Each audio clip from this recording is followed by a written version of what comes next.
兄弟，聊点实在的，是不是过了30，感觉下半身那关键先生开始时不时掉链子？气氛到了，他却沉默了。别光顾着尴尬和自我怀疑，听好，这通常不是你不行了，而是你身体在拉警报，可能是血管、代谢、激素，或者就是长期压力太大，把弦绷断了。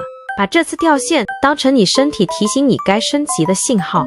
真正的强大是读懂警报并行动。你不是不行了，你只是需要升级了。